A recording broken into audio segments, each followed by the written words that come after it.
It's a privilege for me to introduce our guest speaker tonight. Charlie Udriet and I have been friends for what we figured maybe 40 years or so. Charlie and I served together in the Air National Guard, and Charlie's background, was a police officer, a dispatcher, currently a deputy director 911 for Hanover County. He's a grief counselor over at Fairmont Christian Church. So basically his whole life has been service to others. He retired from the Guard as a chief master sergeant, and I don't know if you know about military ranks, but they're the backbone of any unit like that. So without further ado, I'll pass it along to Charlie. I guess if you want to be formal, his last name you might pronounce Udriet. Is that? That's right, That sir. was correct? Okay, but we always call him Charlie Udriet. So, Charlie, I guess it's yours. Thank you, sir. Thank you. Yes. Thank you, General Jones. I really appreciate it. It's an honor to be here. Really, it's a great opportunity for us, especially in Hanover County, for those that live in Hanover County, for us to be able to get out and let you know what your tax dollars are going to. You know, you spend a lot of money in taxes, right? And this is the kind of thing that your money is going to. 911 is a pretty big deal when you need it, right? You don't think about it. It's like, hey, it's what's 911? Who cares about 911? But I'm going to tell you a little bit of history about 911, kind of go into that evolved and why it evolved. Why do we even have 911? Because I'm pretty sure it's a lot of people that remember party lines, right? You know, you get up the phone, I got to make a call, you know, or if you had an emergency, who you call? You call the operator. Hey, operator, get me the fire department, or hey, operator, get me the police, you know. So the operator was 911, right? You know, so that's what people remember. And then, but that wasn't efficient enough. Even though it sounded pretty good, hey, dial 0 and you get somebody. It wasn't efficient enough. So came up with a different number. So I'm going to talk a little bit about how 911 got started. Talk a little bit about some early history of Hanover County 911. How did Hanover County kind of evolve? Look at some of the dispatch centers that we've had in Hanover County through the years, because we've kind of grown from little 2-room offices to a facility bigger than this room. And some of the 911, just a little bit of background. We're all walking around with these things now, all the time. You can't go anywhere without them, right? Without them. So you have over 250 now, about 250 million. It says 240, but probably closer to 250 phone calls are made to 911 in the United States every year. That's a lot of 911 calls across the United States. That originated in the United Kingdom. And the reason that happened was because back in the 30s, 1937, there was a tremendous fire in London, and it was a row house, and it was a delay in the fire response because somebody called the wrong fire department, because that's what you did. You called the fire department directly, and they called the wrong fire station. So they chose the same number, 999.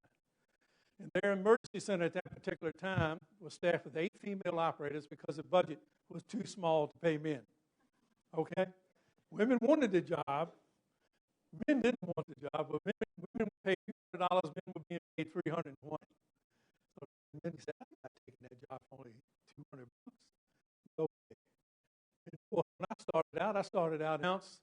You even know where Haleyville, Alabama is. But if you ever go to Haleyville, Alabama, they got an actual 911 museum there. And you can go in there, and they've got the original phone that, of course, the 911 call was made on. So you can go and you can tour and all that information. But, of course, AT&T was right on the heels. Right? AT&T implemented theirs 911 on March 1st, 1968. When they rolled it out in Huntington, Indiana. Why? Because of that Indiana congressman. So they were honoring that congressman by making sure they implemented their 911 centers, because that was unique. 911 center. They never thought about having a 911 center. They had that system in 1968 within months of each other. Hanover County implemented their 911 system in 1976. So, but we had emergency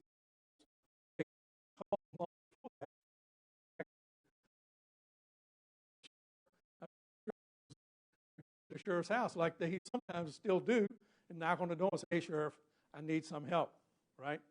They knew where the sheriff lived, so they went and got the sheriff. Or they knew where a deputy lived, and they didn't have to call anybody. They just go to the house. But over the years, 911 has evolved. It used to be just a direct dial number, like I said, 222-2324. You dial that. That was an emergency number. You could call that 911 if you want to. But then the number became basic 911. There were different numbers. If you lived in different parts of a county, like in Hanover County, if we got an emergency call, I didn't know where you were, but I knew where you were calling from. Because on our dispatch board, on our telephone board, it would light up Mechanicsville, or it'd say Old Church, or it'd say Rockville, or it'd say Ashland, or it'd say Montpelier. So at least we said, hey, we're getting an emergency call from the area of Rockville, or we're getting an emergency call from the area of Studley, whatever. So we at least knew that area, that much information. We didn't know anything else, but at least, like, even if it got hung up, we'd have somebody driving around the area of Studley and say, hey, look for a fire or look for something. You know, something's happening maybe in that area. Then we moved from basic 911 to enhanced 911. And that was when they took the phone that was in your house, and when you dialed 911, we had your name, your address, your phone number, we had your fire district, we had your rescue squad. Our telephone calls going to come over copper wire, which they do today through Verizon. Most phone calls, most landline calls, everything comes over copper wire. It's moving to the next generation. Now everything's moving to IP, that protocol. Everything's going to be up in the air. You know, everything's going to be satellites and GPS and all those type of things and all that. So back and forth you can text. And also the next thing that you'll be able to do in the future is you're on the scene, you're at the Kroger, and you see a bad accident, and you take a picture of it. You'll be able to send that picture to us. We'll take that picture and we'll give it to the first responders that are heading toward the accident and say, we got a multi-vehicle accident at the Kroger, and here's evidence. We show it to you before you even get there. Or they send us a video. You know, so that, you know, like I was telling you, bad. That's good and bad, because if somebody's on the scene of a shooting or somebody's on the scene of a suicide and they take a picture or a video of it and they send it to a 911 operator, the 911 operator actually is now seeing that live, seeing that information before they transfer it on to the first responders. So it's a good thing that we can have that information and it can help the first responders, but it's also can be a very traumatic thing for the 911 operators that are answering these calls and have to witness those type of things that they never ever had to do. But it's going to be just like Star Trek. You know, it's going to be what if you can dream it, it's what it's going to be. You know, I don't know if we'll be able to beam a first responder to you yet, but we might be able to later. Who knows? Might be able to beam them down, Scotty. Our very first Hanover Dispatch Center. I don't know if many of you may not remember the old jail back in '62. The sheriff's office built a new jail. The old stone jail is still there. You know, they used that jail for a long time, that stone jail. Right, you know, and I mean, they still could use it today. I mean, if somebody really got rowdy. And so, but they built a brand new jail, and it's behind, if you know anything about the courthouse complex, it's behind the old courts buildings that was there. Now there's called the Martha Ann Fields building, and one is called the Chanel Queen building because they remodeled them. But it was a big parking lot behind there, and the jail was located there, and it was only supposed to house 4 people, and they maybe had 15 at the most. Been seen since. She's gone, and so she was pretty agile to get over that. But the sheriff's office was located. The actual office was located in the second floor, and that also was the dispatch center for 4 sheriff's deputies, 4 sheriff's dispatchers. So that was in the 60s. And then we moved to the second 911 center, the Pamunkey Regional Library, still up there right now. Pamunkey Regional Library, that was the second 911 center. Got the idea of saying, here we got the sheriff's office, dispatches, we got sheriff's dispatches over here at the jail. Let's put them together. Let's put them together, and they put them all together into the basement of the Pamunkey Regional Library. And it was a little small. That's the fire console right there. And they had a police console, and they had a supervisor console. That's the old teletype machine and where the supervisor console was. And we only had about 10 people total. Consoles here. Police console, supervisor cooking, and we did some cooking. And we still do. It was kind of like a firehouse. Firefighters really eat well. And then the center from 1976 till 1992, we were in that basement. And that's what they did. That's what they did years ago. If they had dispatch centers, they said, let's put them in the basement because they can't get to them. We don't let's hide them in the basement. The bad guys can't get to them. They're in the basement. And if the big bomb falls, because this also was built to be a civil defense fallout shelter, is what it really was, built in the basement regional library. So they said, put them down there. We never knew if it was raining, the sun was shining. We didn't, we were like, everybody so weird. Is there anybody else out there? Kind of thing. And Henrico was the same way. Then we moved to the first major move from that basement. We moved to a triple-wide modular building. And that was our third 911 center from 1992 to 95. That building was supposed to be temporary. It's still there. When the government builds something or puts something up, they never take it down. So that building is still there. It's a storage facility now. But it really was a nice dispatch center. It really was, because it was all open. It was probably about this half of this room. And we had offices in here. There we had bathrooms. We had our own kitchen. It was really nice. It had windows. We could actually see outside. We knew if it was raining or if the sun was shining. We were like, man, we have really moved up. So we really enjoyed that, being there for that time. And the reason we were there for just a short period of time is because they were building a new sheriff's office building, the Vaughn Bradley Law Enforcement Building. And they were going to move the dispatch center into the Vaughn Bradley Law Enforcement Building when it was completed. So when we cut over to a new radio system, they bought that triple-wide trailer, set up all the new consoles that were in there. We bought a brand new radio system. It was a General Electric radio system. And that's me sitting right there. These are dignitaries coming in that very first day of April 92, and they wanted to see what they had spent all that money on. $5 billion. Oh, my gosh. $5 million for a radio system, new computer systems, new consoles. Oh, my gosh. It was great. It was great. We were like, hey, we're in the 21st century. We're no longer doing pen and pencil. We're actually doing things automated. So we thought that was pretty cool. Then we had to learn to operate a whole new system. Hey, we never operated anything that was this technical. We were just kind of pushing the buttons 10-4. Like, oh my God, there was a lot going on. And you could see our staffing expanded. Women can do this job better than men. I'm serious.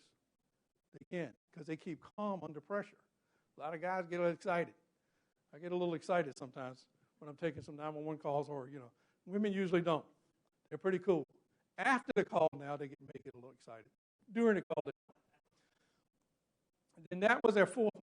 That is the law enforcement courthouse. The fourth 911 center. This is the front. We were in the back, upstairs on the second floor. We thought that was great again. Here we are. We can see windows. We can see outside. We were great. Nice 911 center. Everything was all new again, new consoles. We thought all that was great. Then that's what that looked like. The new consoles, police, fire, a console, all the different consoles. We had our own kitchen. That's very important, I told you. Very important. Had to have our own kitchen. And that's me working the radio. One of our deputies. That's your taxes, hard at work. Everybody's hard at work. Then we had 3 directors in the 911 center. Hanover is pretty unique. Air 911 Center is a separate department. We're a department just like the Department of Public Utilities, Department of Public Works, Department of Parks and Rec. We're a department. We don't come under the sheriff's office. We don't come under a police department. We're a separate county agency. At one time back in the 80s, from the 60s to the 80s, we were a division of the sheriff's office. And Harold Bradley, who was a sheriff at that time, came up with the idea of saying, we need to let this communications thing grow. We felt like, it was kind of being hindered by being under the wing of law enforcement because it didn't get the attention that it would necessarily get because their attention was on fighting crime, not on answering 911 calls. So they came up with have an independent agency, and it's going to come under the county administration, under the board of supervisors, and we're going to appoint a director. The director of Hanover County was Phil Hines. He started out in 911 right at a high school, Patrick Henry High School, worked his way up to supervisor, and became our first director. He retired after about 30-some years service. Then our next director was Kurt Schaefer. He was with us for 10 years. He came from Hampton. He was a 911 director in Hampton, Virginia. He came and took over the job of director for Hanover for 10 years. And then our newest director. The women have moved to the top. There you go. Cheryl Buchanan was appointed in 2021, and she comes from a long line of law enforcement. Her father, Flannery, he was the colonel in charge of the state police. She was going to become a state trooper. That was her idea that she wanted to do because her grandfather had been a state trooper. Her father was a state trooper. She had 2 brothers that were state troopers. She had an uncle that was a state trooper. So she was going to be a state trooper. So she got a job with King's Dominion, working in the dispatch center. King's Dominion learned all the legal stuff because we're doing court work. So when you're wearing all of these hats when you're working, you're not just wearing one, you're not just focusing on one. And so she found out that she loved it and she thrived in it. She stayed. So she's moved up a day. Okay? Now, probably about 600 to 700 a day over 200 years. That's a lot coming in. A lot of calls coming in. A lot of rescue ambulance. The 911 center is going to answer the phone, and they're going to transfer it to the Richmond Ambulance Authority. The Richmond Ambulance Authority is going to dispatch it. That's how it's handled there. So everybody does it a little different. This is one of the things I think is pretty unique right here. Language line. We got a lot of non-English speaking people in Hanover County. And it's not just Spanish. It's not. We've got in just 19, this was like 20, non-English speaking 911 calls made into our symbols of what they're speaking. They know exactly what they're speaking. And so we use that a lot. It's a lot of calls because what comes through Hanover County? 95. Anything can be on 95. Oh my gosh, coming between from north to south, south to north. You're getting every kind of language, every kind of nationality that you can think about. Now, this is our 5th and final center. I hope we keep it for a good while. We were doing a groundbreaking. You can't tell behind this crowd. That's me saying hello right there. You can't tell by this crowd, but behind that crowd, it's a big hole. I mean, I said, wow, God, they're going to build a 911 center? I said, we're going to have a basement again. A swimming pool. It's about 5 foot deep.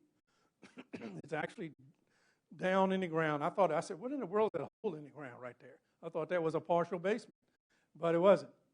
That is a false floor. That's where all of our cabling, that's where all of our technology, all of our equipment is under the floor. It's over 20 miles of cable and wiring under that floor. So So that's where it's all today.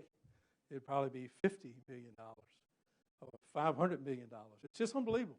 Technology is great, but you really have to pay for it. And so one of the things you have to have with this new radio system is because it's a digital system. It's not an analog radio system like in the old days. Analog was a long way. Digital, this, so you have many different parts. And that compared to 4 towers previously. So we had to build additional towers. And what also happened is we told Motorola, we're not buying this radio system unless a deputy can go into any facility in Hanover County, any school, any business, any basement, any high-rise, whatever it is, and talk on that radio. They must be able to talk on that radio, or we don't want it. If you can't make that happen, we don't want it. Because deputies would go into, well, I call it Lee Davis High School. I shouldn't say it. It's Mechanicsville High School. Whatever high school that you would go in, and they couldn't talk. They'd have a radio. Jim, no. You go into a business, you go into Walmart, you get nothing but static. I mean, you go in there because you got a shoplifter and you get to fighting with somebody. You calling for help. You ain't getting any help because nobody can hear you. So we had to make sure that if you went into a facility, deputies, fire, help. Yeah. United had building, constructing their new towers, freestanding, and then we also got guide-on towers. And like we say, all throughout the different counties, Montpelier, Rockville, Poor Farm, Farrington, Beaver Dam, Doswell, Coatesville, Gumtree, all throughout the county, Mechanicsville, everybody, we got everything. So what was unique with the new Motorola radio system is that we told them what we wanted. We said, this is what we want in our radio system. And this is how we want you to build it, right? So they built it, and they said, okay, come to Schaumburg, Illinois, and test it out. Test it. See if you can break it. See if it got all the features that you paid for. Check it out. So we did. We went there. We checked it all out. That's the radio system back there. We checked it out, tried to break it. It all worked. It did the things that we asked them to do. And so we said, okay, we'll accept it. So they took it apart. They took it all apart, packed it up, and brought it down here to Hanover and put it back together again. That's just the way you do it. It's the way you do it. And that's just another picture of our training room. And this is what the console looked like when we first moved into the dispatch center. This is our computer-aided dispatch system at that particular time. It's just a green screen, basically. DOS background, if you know computers. This is our 911 phone system. That's the phone system. This is the radio system. This is our mapping system. And this right here is what we do, what's called protocols. Meaning that if you call, and I'll say, what is your emergency? And you say, well, I need a rescue squad. Well, then we're going to do what we call emergency medical dispatch. Meaning that I'm going to ask you a certain series of questions, and then you're going to, based on that information you give me, I'm going to determine what type of resource you need. What type of ambulance, whether you need a cardiac tech, whether you would need, a tank truck, whatever you would need, whatever resource you need, so we could dispatch the correct resource rather than you just say, hey, I need an ambulance. And I'll say, I'll just send one. And then the ambulance gets there and it says, well, man, I need an advanced life support. You only send basic life support. Well, I didn't ask them that. No. We want the right resource to be on the team. So we use that automated dispatch system. We call it ProQA. It's emergency medical dispatch, emergency fire dispatch, emergency police dispatch, a series of questioning to get the right information. So everybody gets the same consistent service. One dispatcher may be pretty sharp and can ask the right questions. Another one may be a little like, used to be when, where, what, how, and how. You kind of go through the series of, where you're at, how can I help you, what do you need? Now you don't have to think about that. You just ask the questions that's in the script. And this is our consoles at that particular time. So we moved in August the 25th of 2010. Then in 2017, we updated our console. You can see it's a little different. This is a new computer-aided dispatch system we have, which is all built in with all that protocols and everything. Our mapping system was all built in there. And then also we have an extended mapping system. That again is a radio system. That's the 911 phone system. And then this was just a regular spare computer. A little different. Now these consoles, they're all self-contained. They're raised and lower. They have heat and air. And they, nobody's ever, it's too cold in here. And so everybody had their own. They can set it up any way they want. We changed that XOX layout that you saw. When we're open in a room like this, I can usually get somebody's attention all the way in the back. I can get your attention. But if we're broken up into 3 different pods, and I'm over here and you way over there, sometimes I might need to get your attention on something. We didn't have a lot of room awareness. So we spread this room, we opened it up, spread it out. So that's it layout now. Now, this is Hanover. Not a lot of jurisdictions do. Hanover County 911 Center is the warrant suppository booking, basically, system for the sheriff's office. The sheriff does not have a booking and ID section that has control of their warrants and all their legal papers. They just don't have it. Eventually, I'm thinking they will because we're growing. They're going to need that. But for over the years, the 911 Center has handled all the warrants. When the warrants come in, all the legal papers come in, everything comes in from the repository. We take them, we make sure that they go into the system, we have them filed. So if a deputy's out here on patrol, and he comes up on the radio and he says, "Hey, you got a warrant for Charlie Udriet?" They say, "Yeah, I got it right here, right in my hand." They say, "Okay, thank you, I got him. He's coming in." And so that's that way they can call us, and rather than us having to call a booking and ID section or checking in, "Hey, you got a warrant for such and such?" It's a whole lot smoother system where other jurisdictions don't do that. They have their, like Henrico County, City of Richmond, Chesterfield, they have their own booking ID warrant section, and the officers have to go directly to them. But they have to get permission from the dispatch center to do that. I'm switching up curve screen. Big curve screen.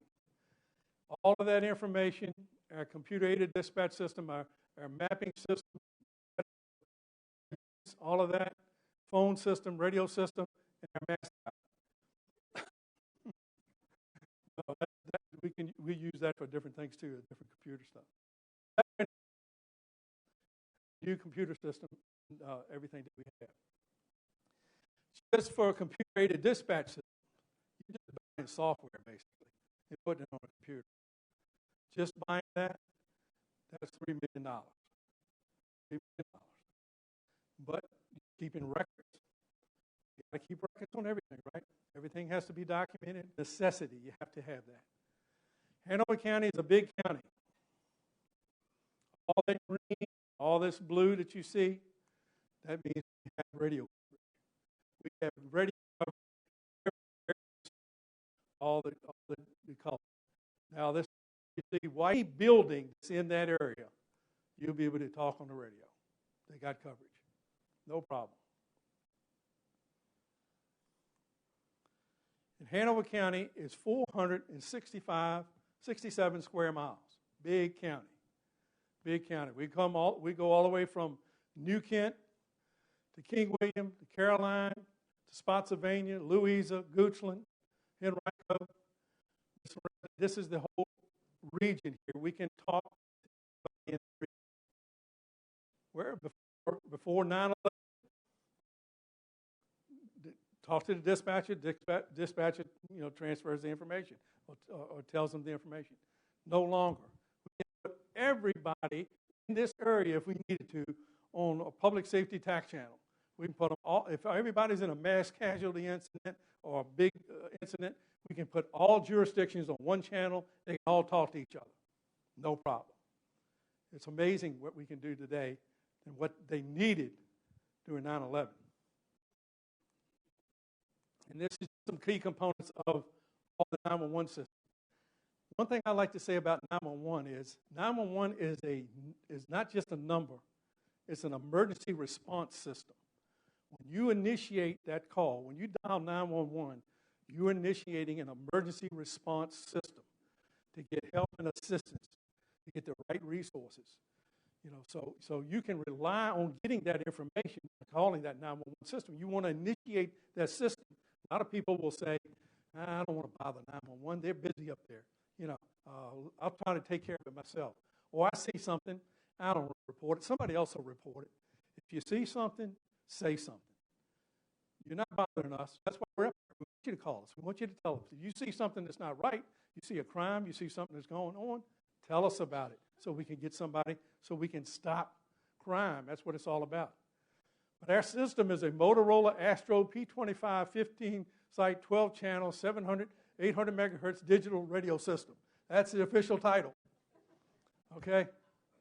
And it's trunked. Whatever all that means. But it just means we got a good system. We got a real good radio system. We got what we paid for. And we also have a phone system. It's called a Positron Viper Next Generation Radio 911 system. That means it's next generation. We can take those calls. We can take video calls, those calls, not just phone calls. And we have a nice digital recorder. That means everything that comes into our 911 center, all the phone calls, radio is recorded. By law, we must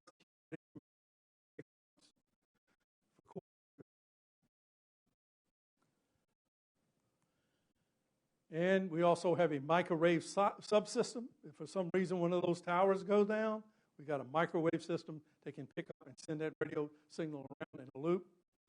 And a current computer dispatch system, it keeps all that information. A company called Central Square. That's who we get it from.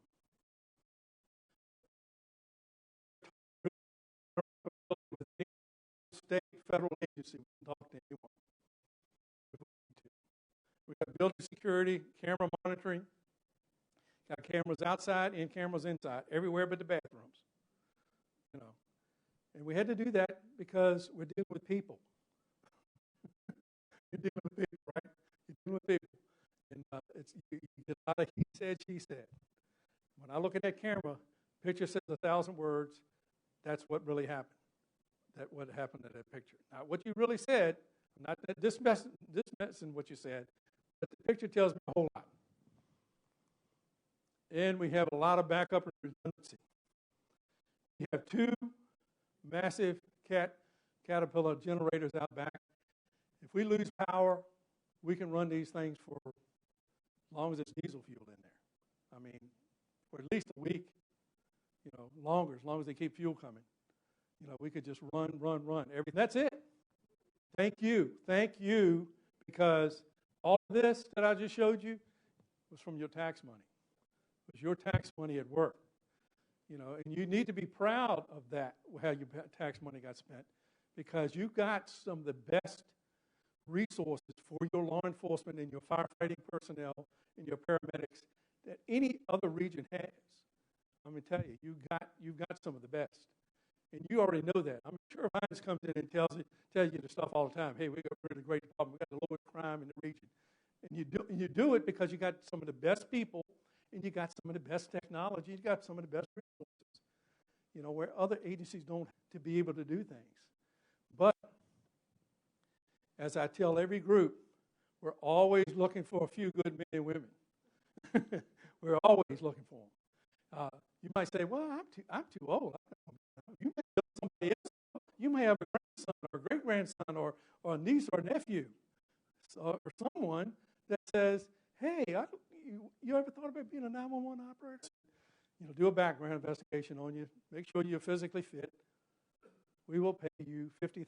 Starting. I wish I got $50,000 when I was 18, right out of high school. Wow, that's pretty good. But they work for that money. It takes us, this is no joke, it takes us at least 8 months, at minimum 8 months, usually sometimes 10 to 12, to train a person to do all of those things that I was telling you about. to work that radio system, to answer those phones, to do all of those technical things that they need to do, operate those maps, to know all the legal stuff that they need to know, handling all those legal papers, and to do that job.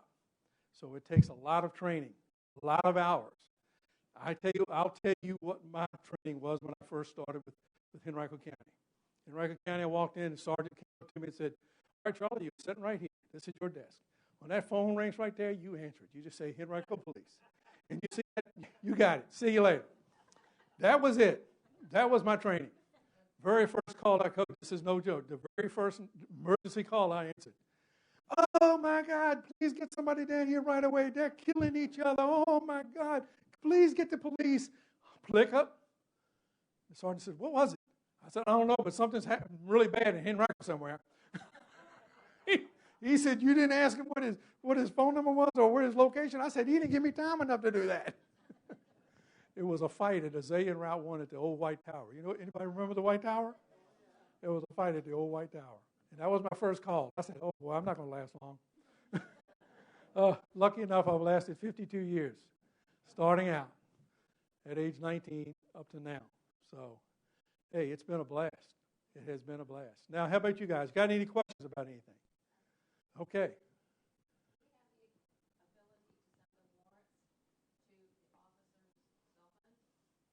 Not through their cell phone yet, but we can send a copy. We can scan a warrant and send it to an officer as like an attachment that they could have it. Then they have to print it out somewhere, but they can see it. We could send it to them for them to be able to see as an attachment.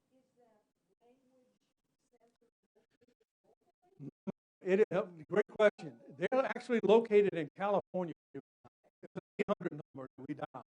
And we have an access code. We dial that number and we do that access code, and they connect, and they got a room of people sitting in it, filled up like this, and they just said, "Hey, here's the Russian person." I don't know how they do it.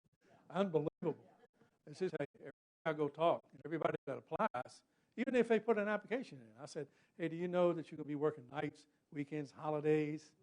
We're 24/7, 365. He said, "Oh, I was looking for a Monday through Friday job." I said, "This ain't it. Why'd you put the application in? Do you think emergencies only happen Monday through Friday? It'd be great if I could say emergencies only Monday through Friday, 8 to 4. Yeah. No, it doesn't happen that way. So, yeah, it's constantly recruiting. We get people in. They're very good intentioned people. They're great people, but they find out after they come through and they can't get through the training because they get overwhelmed, or they get that first call and there was a baby that died. And they'll go like, "I can't handle this. I'm not going to take another call like that. I'm not going to take another suicide call. I'm not going to take another call, a shooting." You got to be able to have good coping skills, and you got to be able to just let it go. Take care of it, do your job, and God will take care of the rest. And I mean, but some people just can't deal with it. And that's why not everybody can do it. And everybody can't be a policeman. Everybody can't be a fireman. Just special people that do it and want to do it. Anything else? Any other questions? How many people have dialed 911 in Hanover? I hope you got good service. Well, thank you all very much. I really appreciate the opportunity to be here. All right, yes, thank you so much for coming. And look, I brought some pencils and some little goodies. I got a copy of this demonstration, this presentation, and I got some other pamphlets and stuff like that. If you want to get some of that, please help yourself to it. Everybody likes our pencils because they're very colorful. Thank you. Yes, thank you so much, and thank you for the takeaways as All well. Right. All right. Thank you, everyone, for be safe. Thank you, everyone, for coming. Just as a reminder, the recreation survey started today. There's one Katie. If you need a paper copy, the concierge desks, both of them have some as well. Other than that, everyone have a great night. All right.